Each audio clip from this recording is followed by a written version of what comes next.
Graças e paz mais uma vez.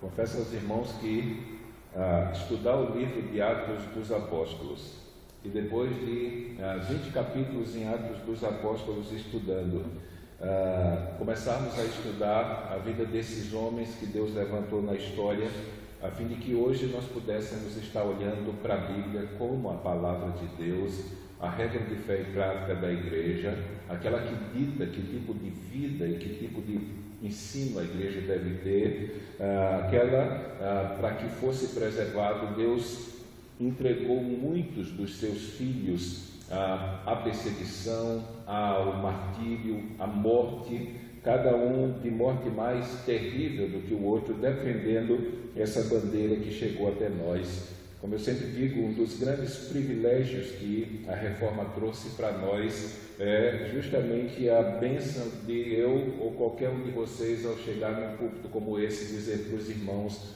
eu gostaria que você abrisse a sua Bíblia em tal livro, em tal capítulo, em tal versículo, e os irmãos poderem ler a palavra de Deus e ouvirem Deus falar na nossa própria língua. Essa foi a grande marca que os reformadores deixaram, essa foi a grande bandeira que eles levantaram desde Pedro Valdo no século XII, John Wycliffe. Agora hoje nós estaremos estudando a vida de John Hus, mais um reformador, tanto que alguns estudiosos dizem que a reforma de verdade, ela não começou na Alemanha, ela começou aqui na Boêmia.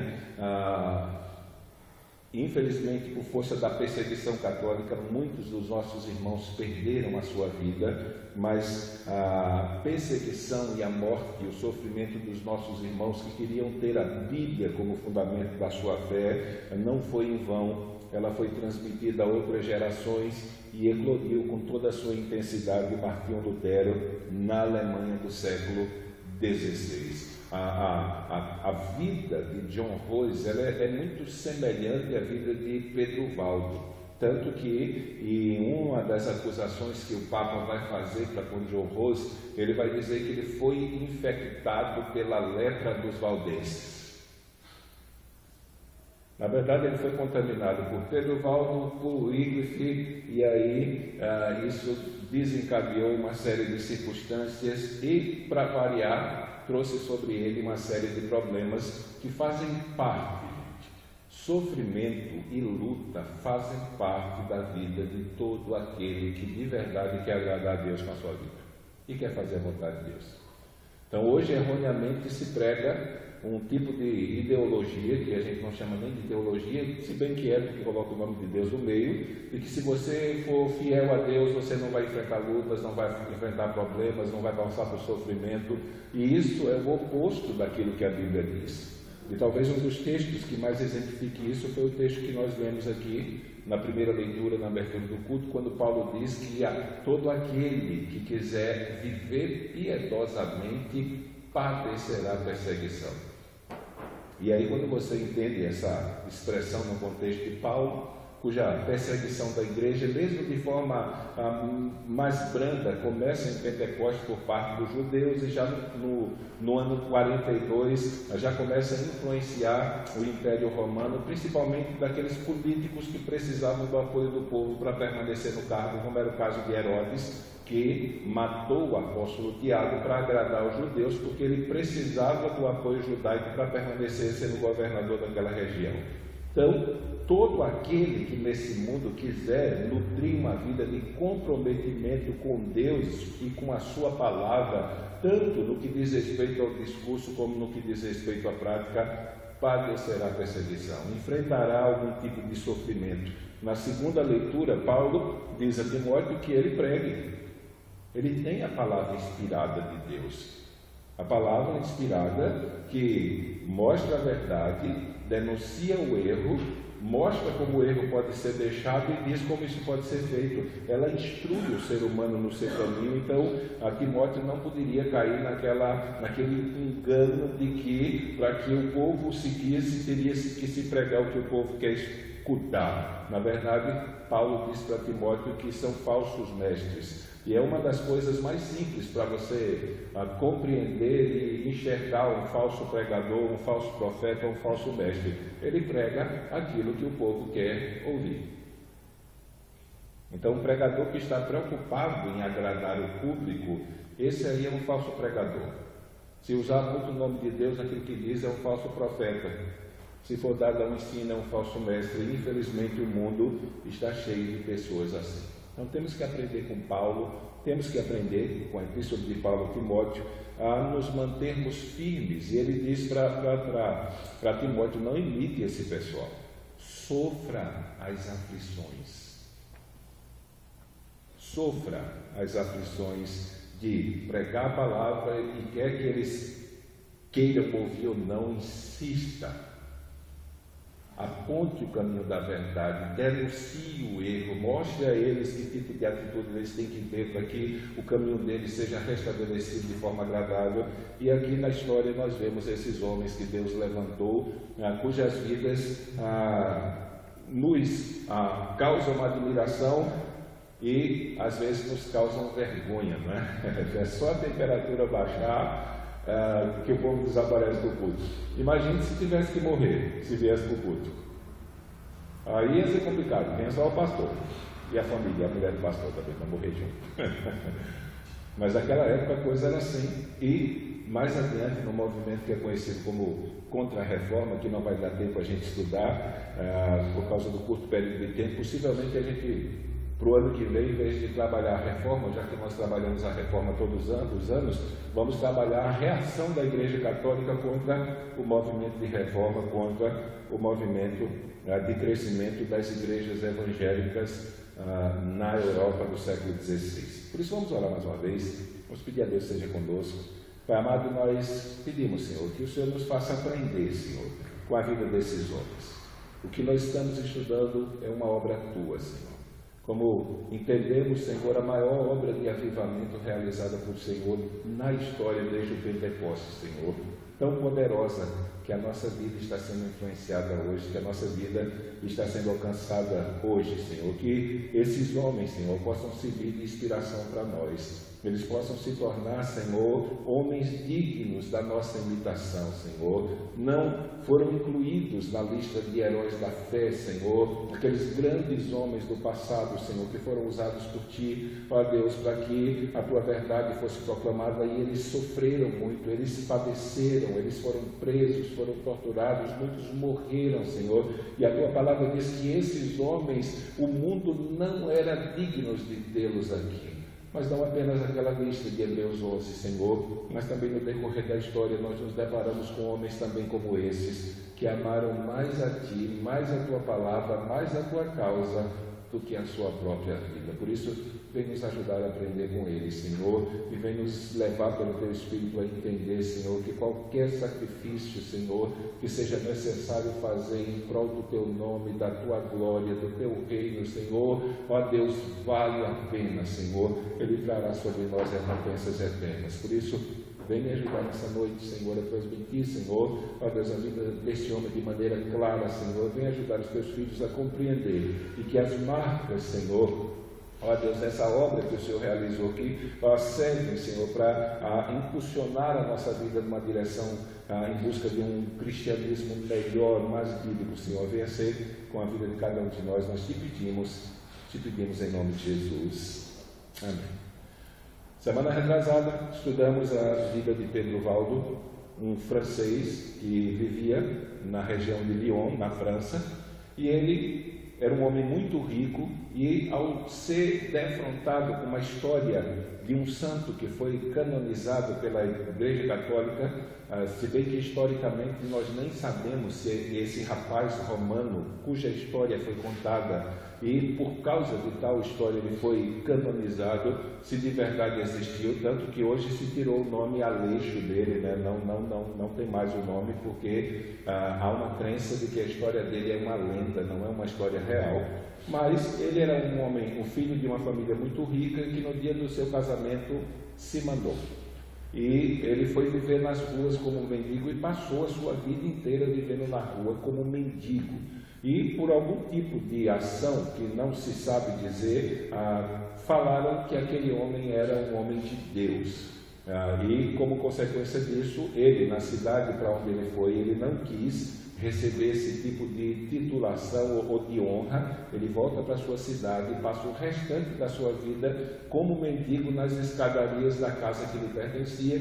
Depois ele morre sem que ninguém o houvesse conhecido. Na verdade, só descobriram quem ele era depois da sua morte. E aí, século XI, a Igreja Católica ela vai e canoniza ele, Santo Aleixo. E Pedro Valdo ficou impressionado, né, com a vida daquele santo que abriu mão das suas riquezas para viver de maneira nômade e tudo mais. Então ele simplesmente chegou em casa e disse para a mulher: quer os bens móveis ou as propriedades? A mulher disse: eu quero as propriedades. Vendeu, pegou os bens móveis que havia adquirido passando a perna nos outros, levou e devolveu. E o que sobrou ele vendeu, deu uma parte para as suas filhas, uma parte pagou 2 eruditos, na época que tinha, 2 padres, para traduzir o Novo Testamento do latim para a língua romana, que era a língua falada. E a partir daí ele se tornou um pregador do Evangelho, pediu autorização do Papa, foi excomungado. E o grupo, os valdenses, que eram os seus seguidores, aqueles que creram na pregação dele, foram perseguidos pela Igreja Católica. Só naquele período que estudamos, mais de 200.000 foram mortos. E foi o grupo evangélico que mais foi perseguido na história, desde a Idade Média. Eles foram perseguidos por cerca de 500 anos. A última perseguição da Igreja Católica contra eles, registrada de grande vulto, foi em 1655, quando o exército da Igreja Católica matou 1.700 valdenses de uma vez só. Mas a perseguição e a ameaça de sofrimento e de morte para que a palavra de Deus parasse de ser pregada e a palavra de Deus não fosse mais imputada sobre a igreja como a regra de fé, a norma, não adiantaram as ameaças, porque a igreja que havia se desviado do caminho agora estava querendo lutar contra Deus e prevalecer, mas não tinha jeito. O que estava acontecendo ali era uma obra de avivamento, era uma obra de Deus resgatando o seu povo do estado de miséria espiritual em que se encontravam e trazendo eles de volta para o caminho. E aí eu lembro aos irmãos, quando nós fazemos aquela oração: Deus, aviva a tua obra no nosso meio, o que nós estamos dizendo a Deus é que nós estamos num estado de miséria espiritual que não dá mais para suportar. Porque o avivamento vem justamente para trazer o povo de Deus de volta para o caminho quando ele se perdeu na jornada. Então Deus está trazendo. Segundo o grande ícone John Wycliffe, agora na Inglaterra, no século XIV, ele foi um ícone da Reforma Protestante. É o primeiro assim que defende basicamente todos os princípios que foram defendidos na Reforma. O Wycliffe foi perseguido, os seus seguidores, que eram chamados de Lollardos, foram perseguidos também. Alguns até dizem que eles foram exterminados pela perseguição católica, mas conseguiram destruir a seita assim como era dita católica naquela época, o movimento contra a Igreja Católica, mas não conseguiram destruir a verdade. A verdade ela se espalhou pela Europa e chegou na Boêmia do século XIV. E é aqui que nós queremos nos inserir quando os livros de John Wycliffe chegaram na mão de John Rose, que foi o reformador que profetizou pouco antes da sua morte a vinda de Lutero, E eu acho interessante que num dos debates que Lutero participou, dando razões acerca do que ele fez, ele cita aquilo que John Rose disse antes de morrer acerca do que viria depois dele, e ele diz que essas palavras se cumpriram em mim. Então, para a semana, possivelmente nós vamos estar pensando nisso. John Rose ele foi considerado ou chamado o reformador da Boêmia, A Boêmia é o que nós conhecemos hoje por Tchecoslováquia.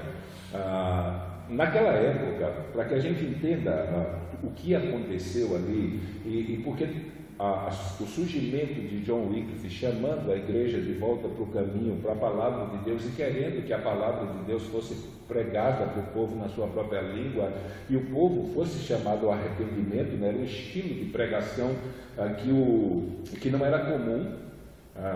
Hoje há uma imitação da prédica ou da pregação evangélica por parte dos padres carismáticos, do movimento carismático.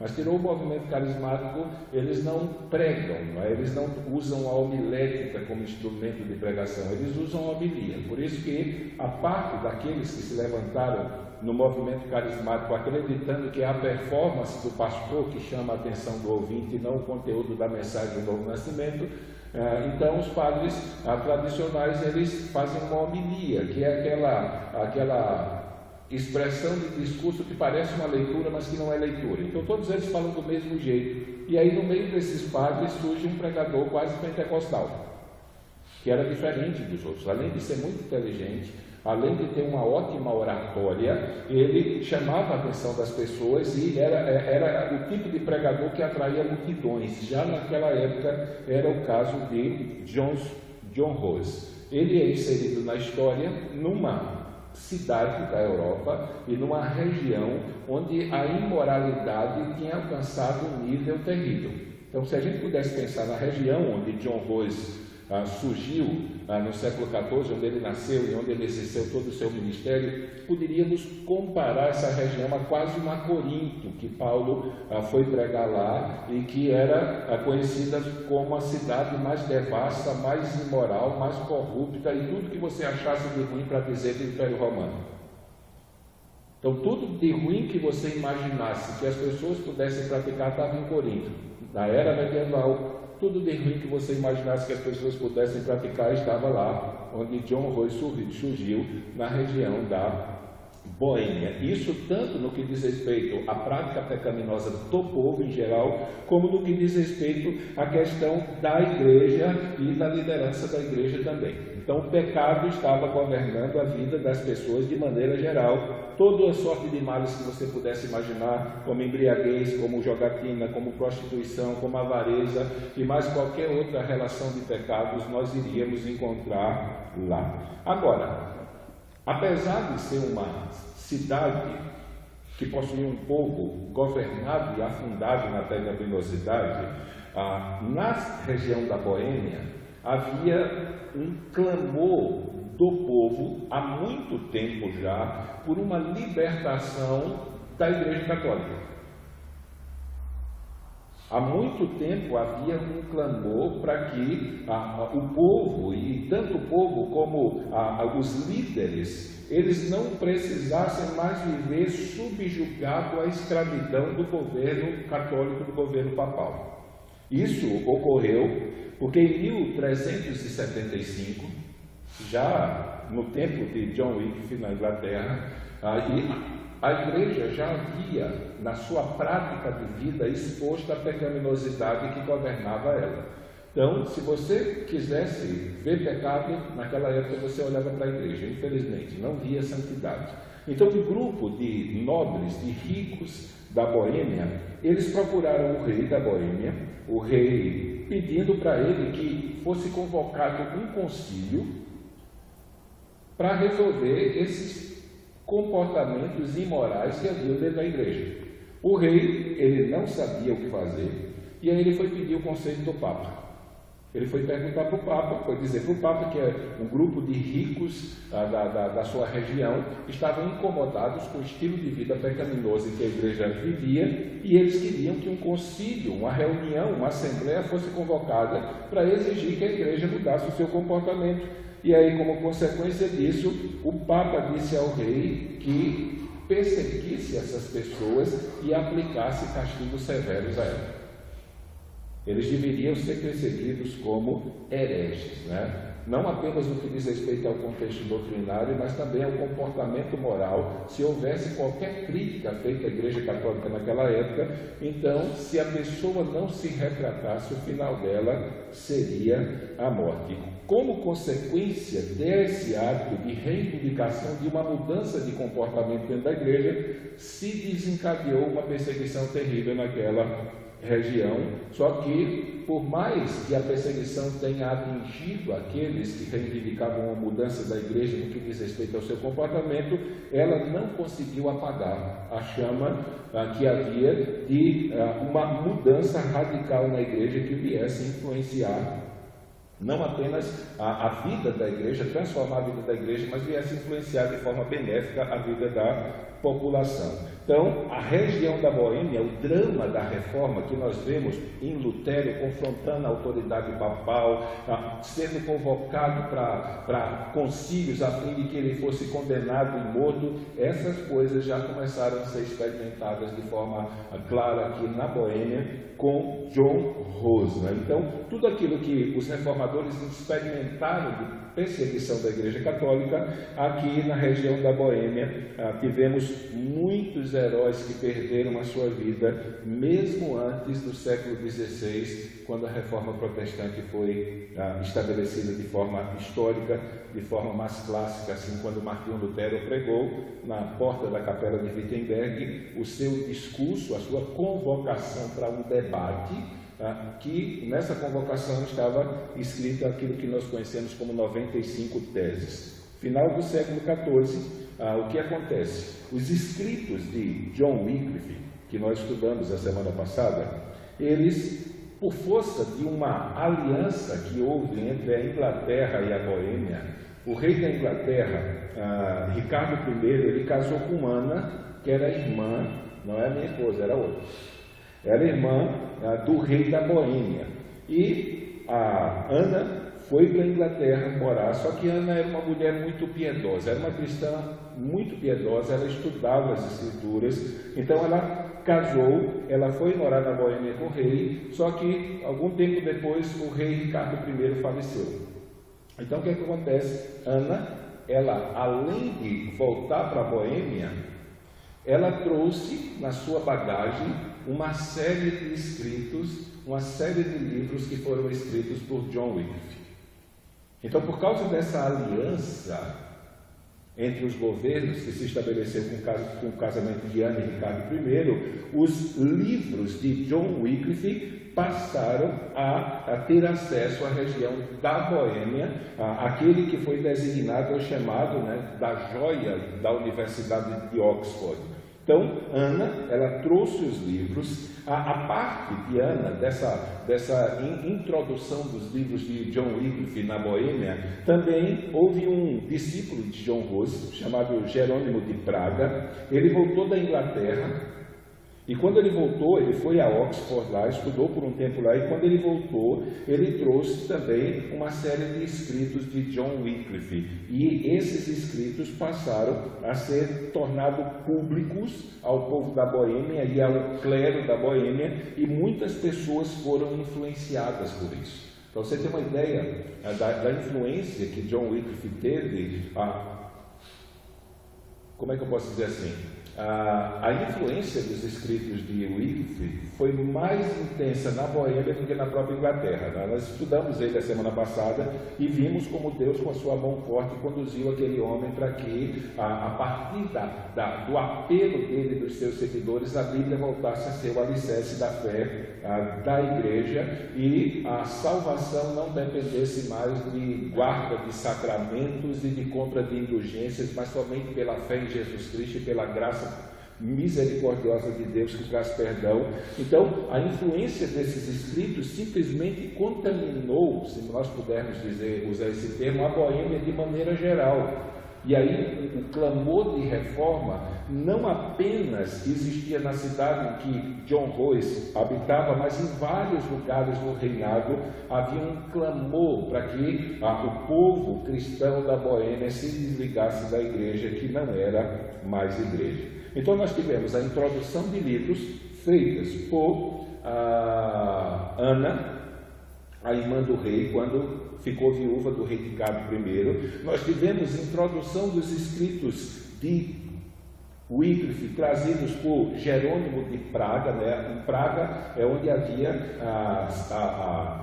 uma das universidades mais bem conceituadas, a exemplo de Oxford, na Europa, no centro da Europa. Então, os escritos de Wycliffe foram distribuídos no meio acadêmico, e isso trouxe uma influência muito grande. E a parte de Ana e de Jerônimo de Praga, ainda houveram dois teólogos que vieram em 1404 para Boêmia, e eles se hospedaram na casa de um homem que era chamado Lucas Walensky. O nome desses dois teólogos eram James e Conrad de Canterbury. E aí o que acontece? Eles na parede da residência daquele homem, o Lucas, que os hospedou, ele pintou um afresco, né? Um afresco é um mural. A gente vê muito isso quando vai assistir reportagens em São Paulo, né? Aqueles murais, aquelas pinturas feitas diretamente na parede. Então, esses dois teólogos, eles queriam fazer um contraste entre Jesus Cristo e o Papa. E o que foi que eles fizeram? Num lado da pintura, eles pintaram Jesus Cristo a caminho de Jerusalém montado num jumentinho. E do outro lado, ele fez a pintura do Papa, vestido com todos aqueles ornamentos que ele tinha, montado num super cavalo, com trombetas anunciando a sua chegada e uma fila de bispos e arcebispos andando atrás dele, fazendo cortejo. Então ele queria mostrar a realidade de que aquele que se dizia o substituto de Cristo e o cabeça da igreja não tinha absolutamente nada a ver com Cristo dos Evangelhos, com Cristo que havia vindo a esse mundo para ser o Salvador. E como consequência disso, a pintura trouxe comoção para aquelas pessoas que já queriam se libertar da influência papal. Com uma propaganda dessa, a coisa ficou intensificada, e no meio dessa multidão que veio e se deparou diante daquela pintura, havia um jovem sacerdote, um acadêmico já que estava atingindo um determinado grau de fama lá na Boêmia. O nome dele era John Hus. Então, quando a gente olha todas essas informações, descobrimos que o movimento de reforma na região central da Europa não dizia respeito apenas a um movimento que surgiu, como foi o caso de Pedro Valdo lá, mas agora nós vemos um clamor de toda uma região da Europa por um estado de libertação da opressão e do engano produzido pelo catolicismo quando deixou a palavra de Deus de lado e criou doutrinas que conduziam o povo para o inferno ao invés do céu. John Hus, ele, a época do nascimento dele ainda é incerto, né? As pessoas historicamente têm dificuldade, tanto que dependendo do livro que você lê, você vai encontrar uma data, outra diferente, mas o nascimento dele está entre 1368 e 1373, na cidade de Husinec, na Boêmia, hoje Tchecoslováquia, né?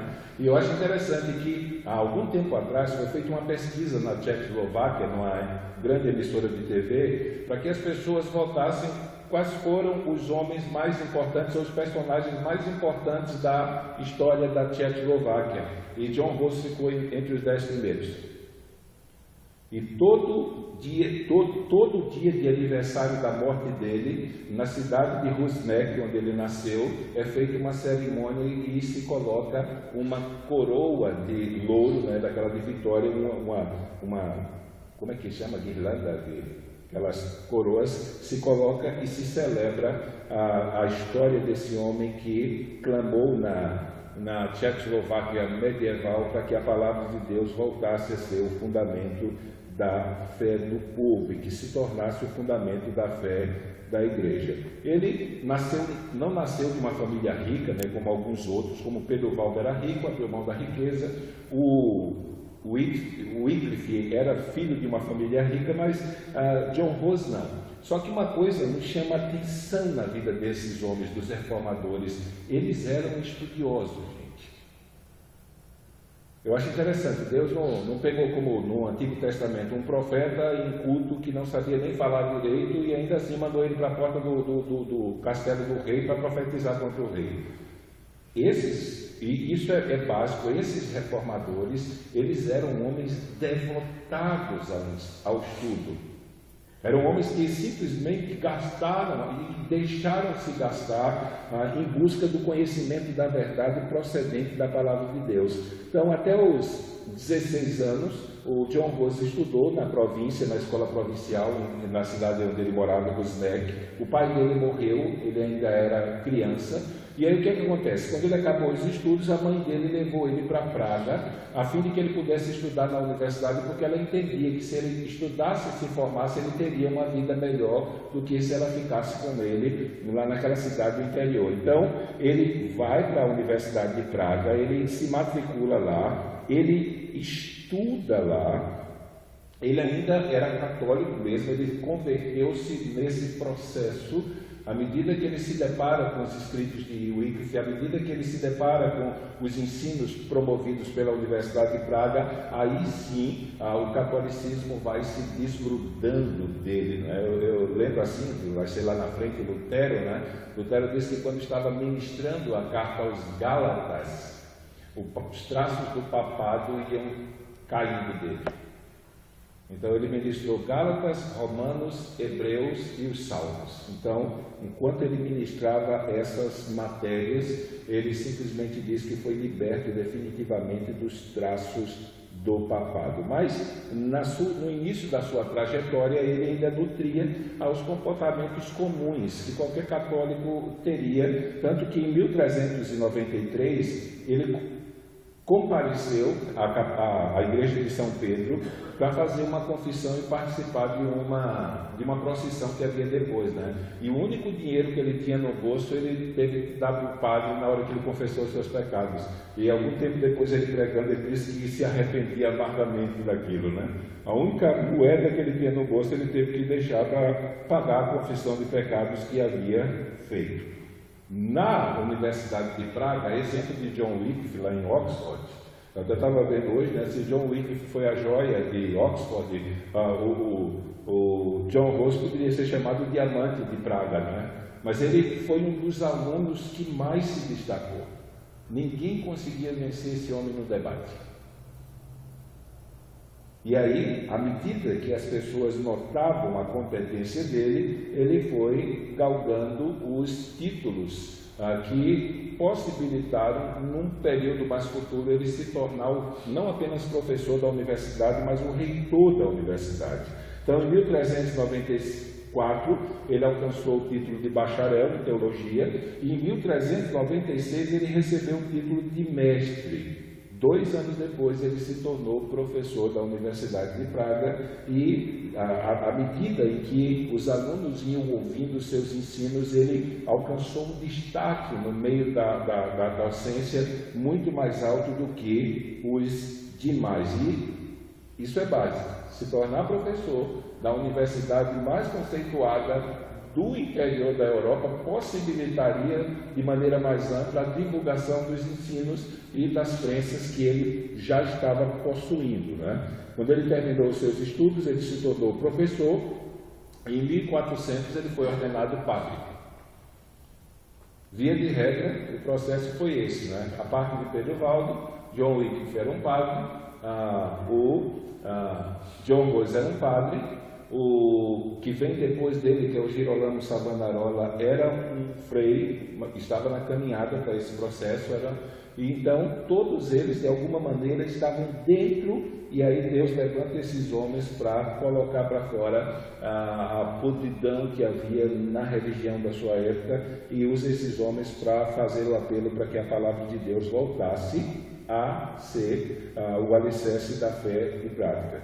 Então, ele era um ótimo orador, e quanto mais se divulgava a competência dele, mais gente concorria para escutá-lo, né? John Rose ele teve uma coisa boa que facilitou a vida dele, né? A parte daquela pregação de salvação pela prática dos sacramentos e pela compra de perdão através das cartas de indulgência, John Wycliffe ele pregava contra o pecado, né? E chamava as pessoas ao arrependimento e mostrava para elas que a salvação de Deus e o perdão dos pecados era concedida pela fé em Cristo. E isso, por um lado, deixava um monte de gente insatisfeita, principalmente aquela ala da Igreja Católica, da alta cúpula, né, que era composta de muita gente alemã. Daí você entende as dificuldades que Lutero enfrentou na Alemanha na sua época. Mas, por outro lado, ele recebeu o apoio do rei e da rainha. E uma coisa que nos chama a atenção quando a gente vai estudando a história da igreja, no que diz respeito aos reformadores, Deus sempre levantou, o termo é esse, gente rica para bancar eles. Então, se a gente pudesse usar uma expressão, não pegue o termo mais pejorativo assim, ele se tornou o queridinho do rei e da rainha. Tanto que a rainha fez dele o seu confessor particular. Então, se a rainha pecou e ela tinha que confessar para um padre, tinha que ser John Rose. Então, ele se tornou próximo ao rei e à rainha, e eles simplesmente patrocinaram assim o ministério de John Rose. Uma das coisas que a gente vê aqui na Boêmia em especial, e que a gente pode dizer que foi a mão de Deus, é que na época em que John Rose já está nessa caminhada, crendo que a Bíblia é a palavra de Deus, dando ênfase à palavra de Deus como a regra de fé e prática e denunciando os pecados papais, foi construída em Praga uma capela. O nome dessa capela era Capela de Belém. O que havia de diferente nessa capela para as demais? As outras igrejas eram controladas pela autoridade católica. Elas se submetiam às ordens que vinham de Roma. A missa era feita em latim, os sacramentos eram praticados, tinha toda aquela liturgia que é feita hoje com menos intensidade, mas até hoje, né? Era um culto governado pela liturgia que havia sido formulada pela liderança, e aí todo mundo estava do mesmo jeito, não havia uma liberdade direta do sacerdote exercer a sua função de ensinador. Então um homem chamado Mulhânio, ele construiu uma capela que foi denominada depois de Capela de Belém. O que havia de especial nessa capela é que não se pregava em latim. A pregação era feita na língua do povo. Era feita na língua do povo. Não havia toda aquela liturgia comum da prática da missa, no que diz respeito a um contexto medieval. Na verdade, o que acontecia lá no século XV, na igreja ou na capela de Belém, em que John Rose foi colocado como sacerdote e pregador, é o que nós vemos hoje no culto como o nosso aqui. Então, simplesmente ele tirou todas aquelas pompas litúrgicas e aquelas tradições litúrgicas e centralizou todo o trabalho do seu ministério no ensino das Escrituras na língua do povo ao povo. Tanto que ele dedicou praticamente a sua vida ministerial para estudar a Bíblia, para pregar. E ele pregava praticamente todo dia nessa capela. Então, tinha culto todo dia. E à medida que ele iria pregando, aí as pessoas concorriam para escutá-lo, e isso chamou a atenção das autoridades na época. Em 1402, ele também assumiu a reitoria da universidade.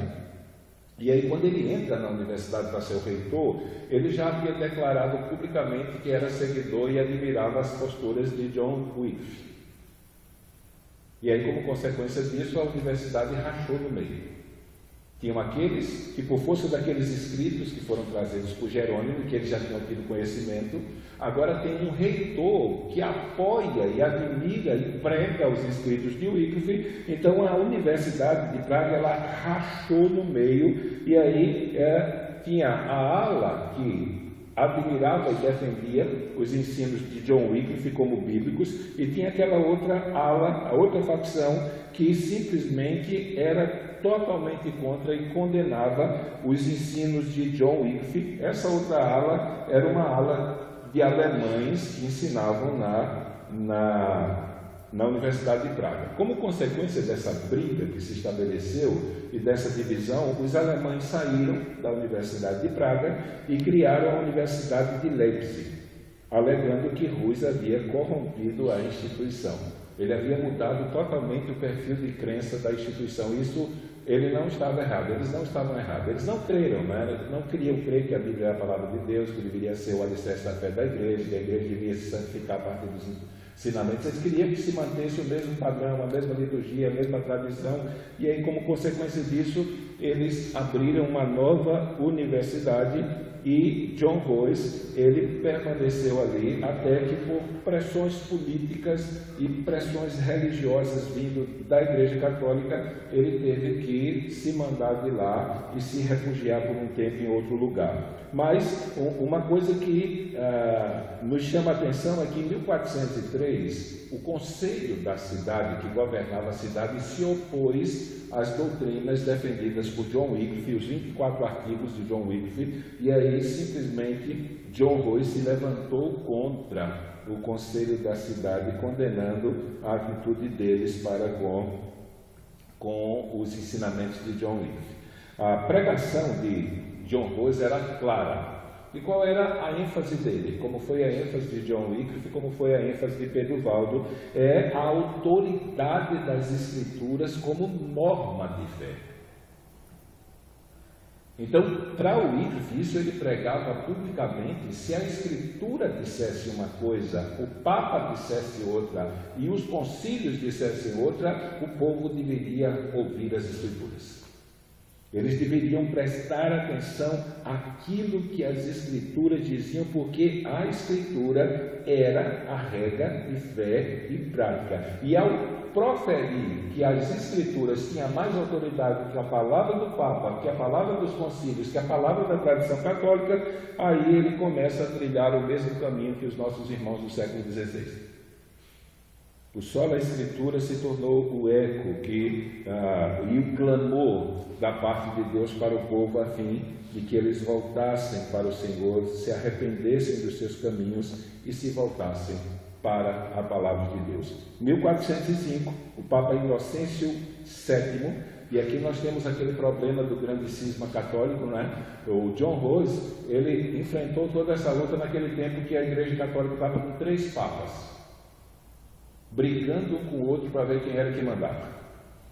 Então John Royce, ele se ergueu na Boêmia, clamando para que a palavra de Deus voltasse a ser a regra de fé da igreja, nesse tempo em que a igreja estava em desmando, né? Ninguém sabia diretamente quem mandava, mas ainda nesse desmando que havia, com 3 pessoas, 3 papas reivindicando o direito de ser o supremo pontífice da igreja, um deles determinou que o bispo de Praga, da cidade de Praga, cujo nome era Zdeněk, ele fizesse todo o possível para acabar com a heresia de Wycliffe na sua sé.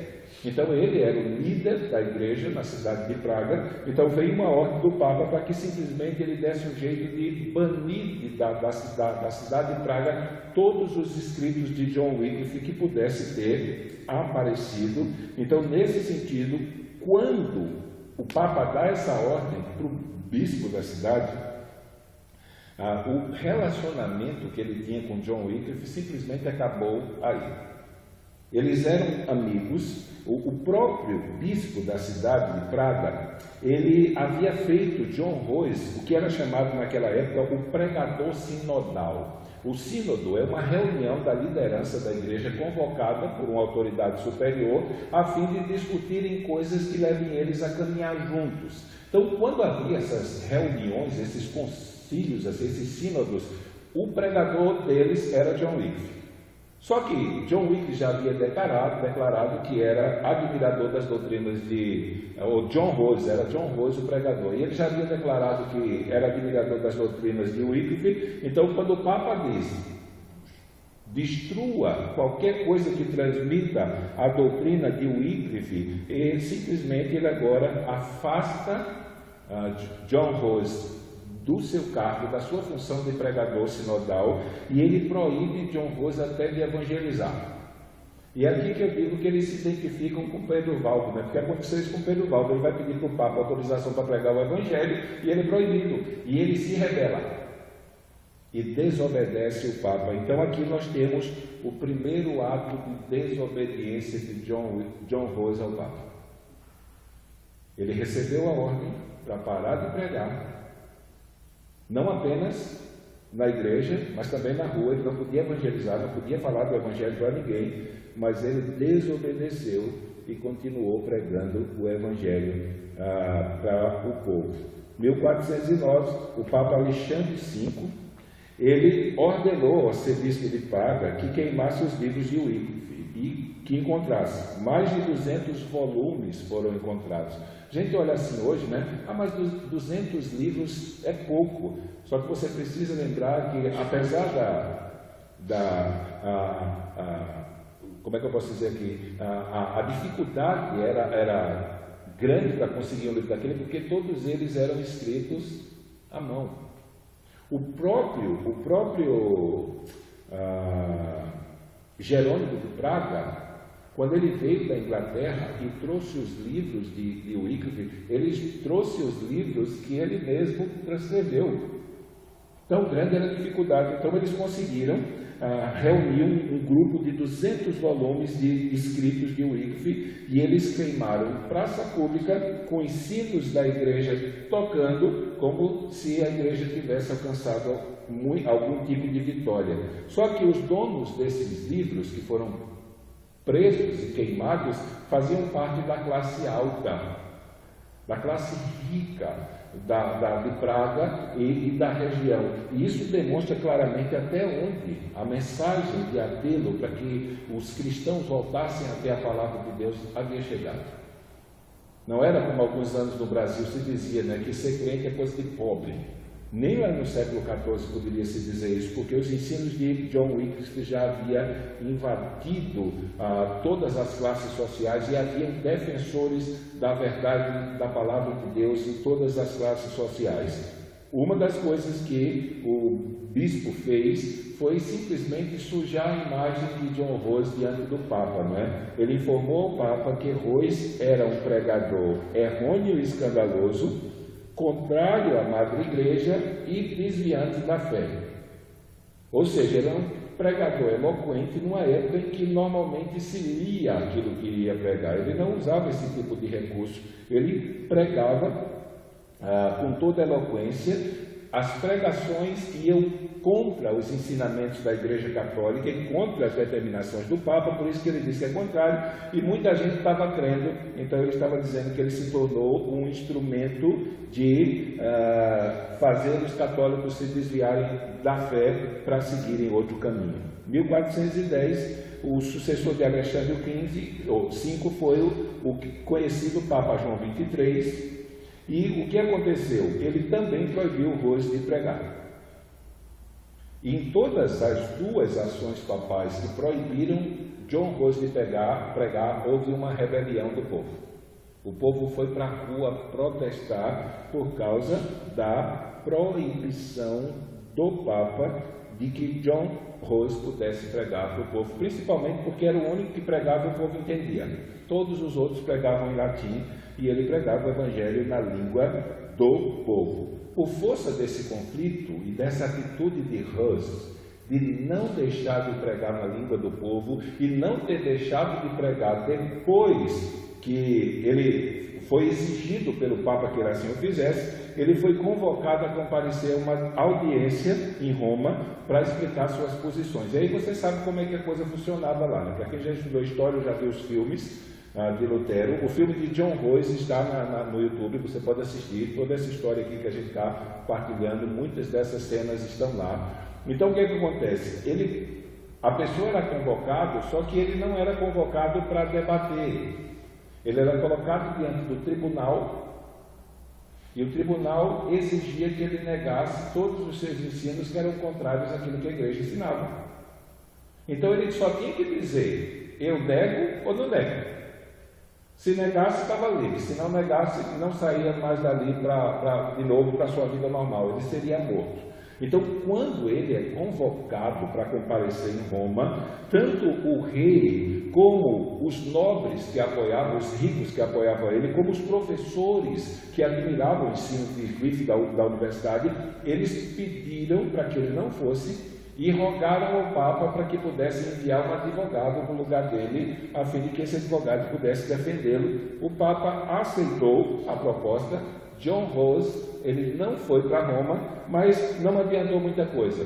O advogado foi e eles condenaram John Rose na cidade de Praga e colocaram o que é chamado na época de a cidade de Praga em interdito.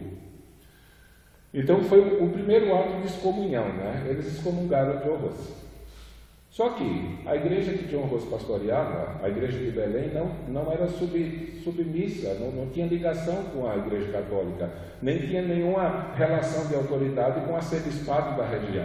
Então, ele continuou lá pregando da mesma maneira. Então, na prática, essa questão de interdito, imagine numa época em que as pessoas acreditavam de verdade que se não comessem a hóstia na comunhão, estavam perdidas em termos de salvação, porque o sacrifício de Cristo não havia sido repetido por ela. Ou numa época em que se não tivesse uma missa, o povo estava debaixo da maldição de Deus, do castigo de Deus, porque o sangue de Cristo não foi oferecido por eles naquela semana e não houve purificação.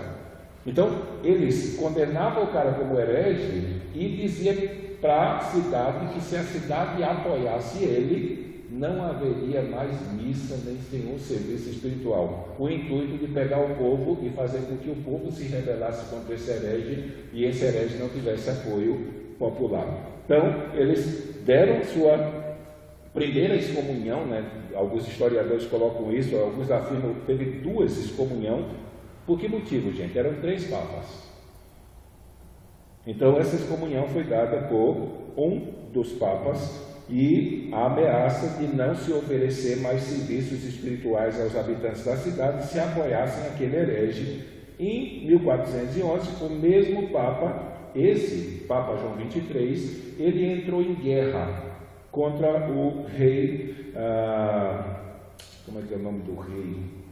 O rei Ladislau de Nápoles. Ele entra em guerra com esse rei, só que agora ele precisa de um exército para defender. E aí o Papa João XXIII faz a mesma coisa que aquele Papa no tempo de Pedro Valdo fez. Ele convoca um exército e diz que todos aqueles que se alistarem no seu exército, eles receberão perdão dos seus pecados e muitos benefícios espirituais da parte da igreja.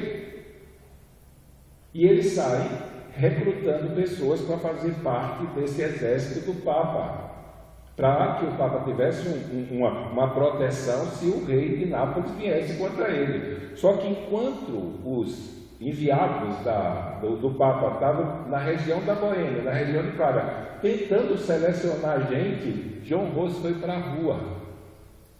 E ele pregou tanto, mas tanto, que ao invés dos enviados do Papa conseguirem um exército, eles foram escorraçados e postos para fora da região. E isso fez com que John Hus se tornasse ainda mais odiado pelo Papa. Ele estava prometendo perdão de pecados por outra coisa e não pelo sangue de Jesus Cristo.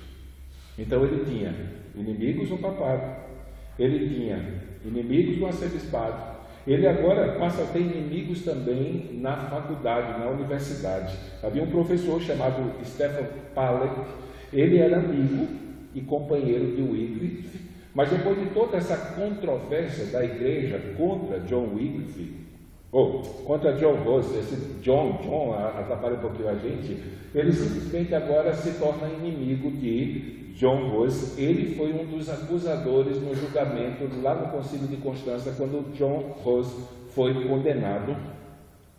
E nos últimos dias de Hus, quando John Hus estava preso, esperando a execução, ele foi lá e pediu perdão, eles se reconciliaram, né? Ele até pediu e clamou para que John Hus se retratasse diante das autoridades para que ele não morresse na fogueira, mas John Hus ele continuava firme. Uma das bandeiras de John Hus e uma das críticas que ele fazia para a Igreja Católica da época era quem era que tinha autoridade de verdade lá para que pudesse condená-lo.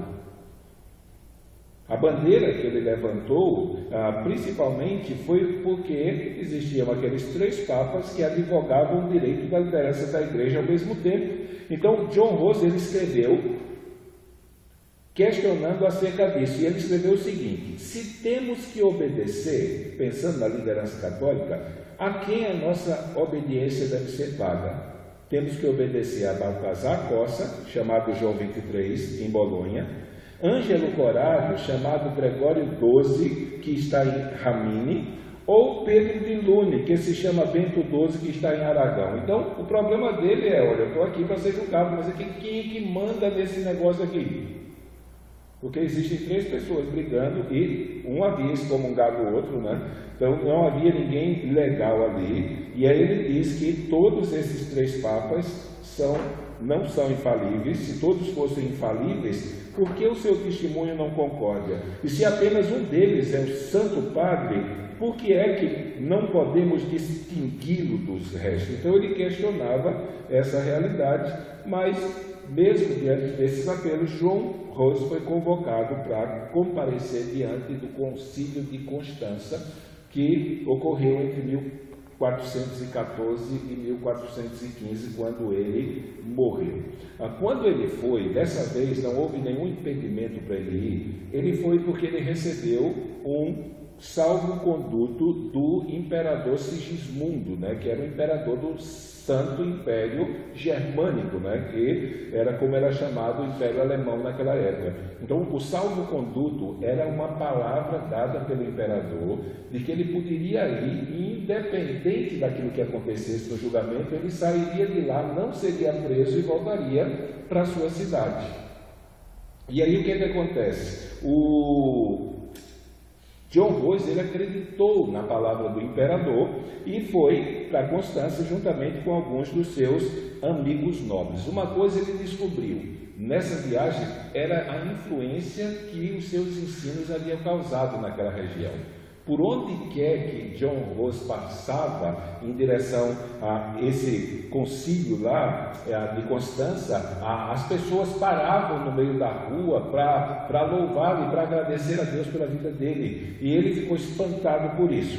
Chegando lá, em novembro de 1414, ele estava acompanhado de alguns amigos ricos que ele tinha, nobres. Só que quando ele põe os pés lá, vem um decreto do concílio, que não respeita a palavra do imperador. No filme, se eu não me engano, de John Hus, existe uma cena em que o imperador até tenta intervir, mas ele é ameaçado de ser excomungado também. E aí ele volta atrás. Então, quando John Hus pisa na cidade de Constança para o concílio não reconhece o salvo-conduto, publicando um decreto dizendo que com hereges não se deveria guardar a palavra. Então, se você deu a sua palavra para o herege, você volta atrás. Você não é obrigado a obedecê-la, a simplesmente permanecer nela até o fim. Então, porque o salvo-conduto foi preso, de pronto, ele foi preso e levado para o calabouço do mosteiro lá dos frades de Capuz Negro, que era uma ordem que existia naquela época. Foi proibido a ele ter advogado. Se ele não podia ter a proteção do imperador, também não podia ter advogado, e eles diziam que um herege não poderia ter um defensor. E aí, esse professor, que era amigo dele lá na Universidade de Praga, e que se tornou inimigo, ele, o Pálenque e Miguel de Cassis foram os seus acusadores. E basicamente, em tudo aquilo que foi construído para acusar ele, nós podemos reduzir em 2 frases. Primeiro, ele foi acusado de crer nas doutrinas de John Wycliffe. E segundo, de ter se infectado com a lepra dos valdenses. Possivelmente essa lepra dos valdenses era justamente a sua rebeldia contra a ordem do Papa de parar de pregar. Então Pedro Valdo não aceitou. Por quê? Aquilo que aconteceu com Pedro e os apóstolos diante do Sinédrio. Eles ordenaram que eles parassem de falar o nome de Jesus. E eles disseram: importa obedecer a Deus do que aos homens. Nós não podemos deixar de falar do que temos visto e ouvido. Então Pedro Valdo já entendeu isso. Se o Papa vai de encontro àquilo que a Bíblia diz, então ele deve ser desobedecido, porque a palavra de Deus é a autoridade maior dentro da igreja. Então, por essas 2 acusações, ele ia ser julgado. Queriam julgar ele sem que ele estivesse presente, né? Mandaram ele para o calabouço, iam julgar ele reservado e depois só iam aplicar a condenação, mas por uma intervenção de pessoas ricas. E a gente olha assim essa mão de Deus usando esses poderosos da época no que diz respeito à influência das classes sociais para intervir na hora que os seus precisam de um socorro.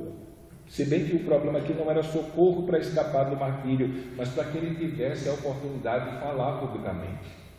Ainda que ele fosse condenado, ele deveria receber o direito de falar publicamente acerca daquilo que ele cria, né? E quando foi dada a oportunidade para defender-se, John Rose apelou para as Escrituras.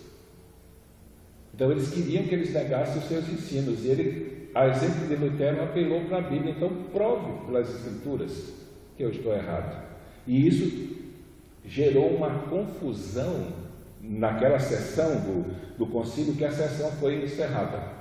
Então, as pessoas que estavam ouvindo simplesmente interromperam a sessão com escárnios e com zombarias em relação àquilo que John Rose havia reivindicado. Em outra sessão, ele reconheceu, e isso aqui foi um problema, ele mesmo, diante da liderança católica que odiava John Wycliffe, John Rose ele reconheceu que havia dito que o Wycliffe era um verdadeiro crente e que gostaria de encontrar-se com ele na glória, onde o inglês já estaria.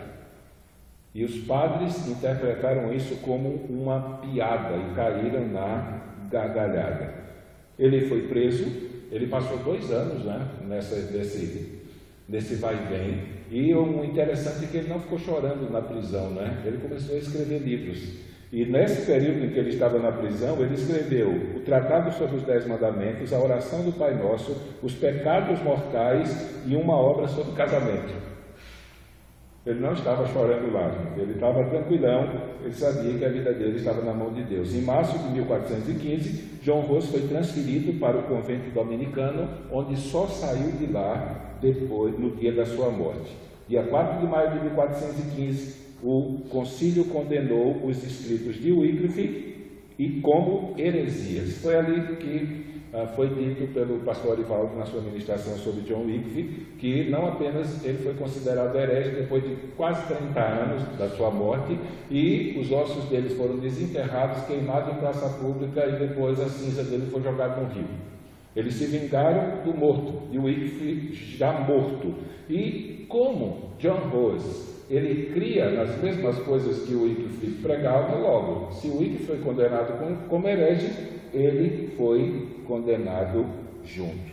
Então, dia 4 de maio de 1415, John Rose foi condenado à morte pelo concílio de Constança, porque ele defendia as mesmas ideias John Rose foi condenado por defender as mesmas ideias de John Wycliffe. Eu queria ler o registro desse momento e o registro da sua morte, né? Em 6 de julho do mesmo ano, 1415, o dia marcado para a sua morte, uma grande multidão de pessoas se aglomerava para testemunhar o espetáculo. Para você ver como era feito o processo para condenar um herege, para aplicar a pena. O arcebispo de Riga foi buscar Rose na prisão para trazer a presença do conselho. Esta sessão derradeira se deu na catedral. Quando chegaram, uma missa estava sendo celebrada e Rose foi obrigado a ficar de fora da igreja, no pórtico, porque poderia profanar a celebração por ser um herege.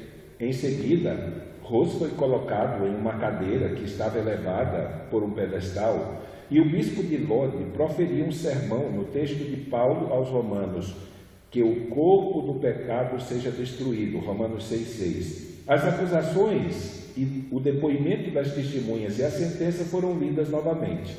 Ao final, Rose se recusou a negar as suas opiniões, a voltar atrás. E quando foi lhe dada a última oportunidade de falar na plenária, lembrou que veio ao concílio de livre e espontânea vontade e, desviando o olhar diretamente para o imperador, disse: eu vim para esse concílio, confirmando na boa vontade do imperador.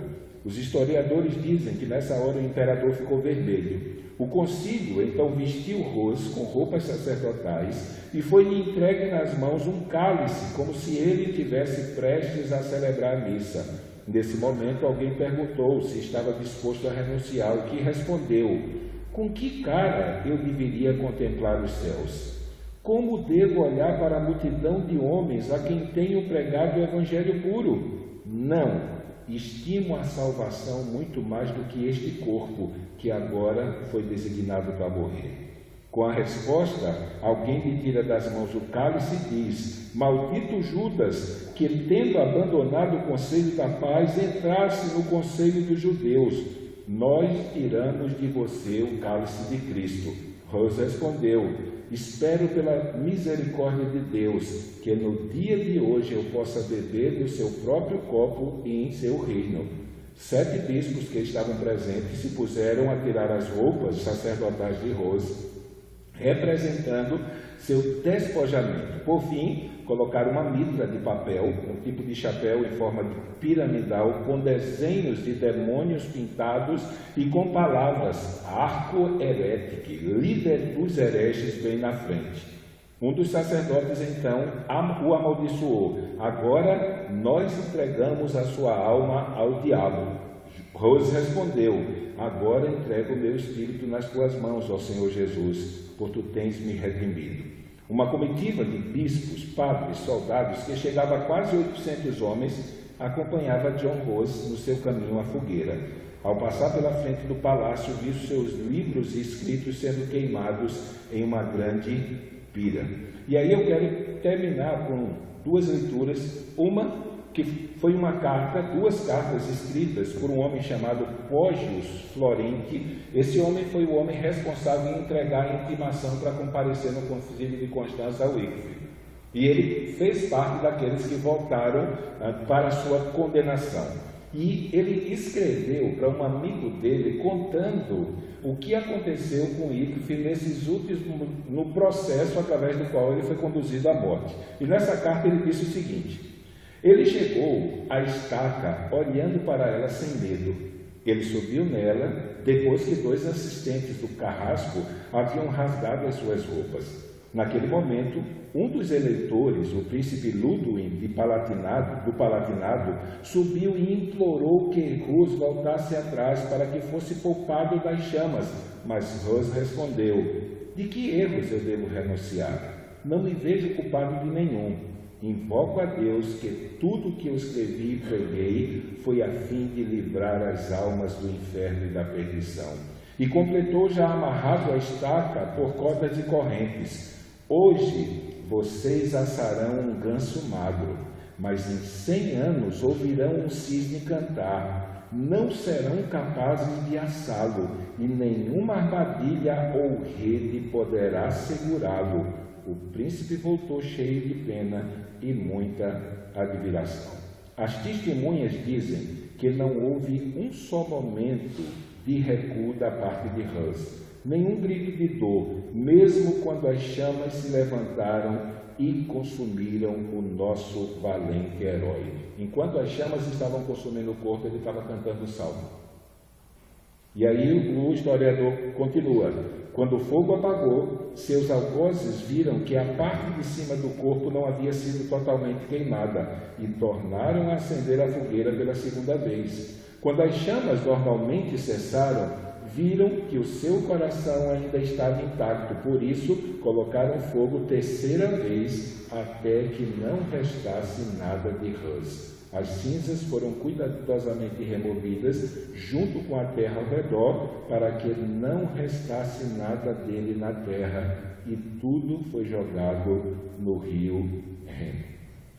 A parte de algumas coisas que são históricas, eu queria ler a 2ª parte, que é justamente o que Lutero diz acerca desse momento, dessa expressão de John Rose, quando diz que eles estavam queimando um ganso magro, mas daqui a 100 anos se levantará um cisne começará a cantar e vocês não poderão assá-lo, terão que ouvi-lo. Então, Lutero, em 1531, ele escreveu sobre a frase de John Rose ao comentar um edito imperial que havia sido emitido contra ele.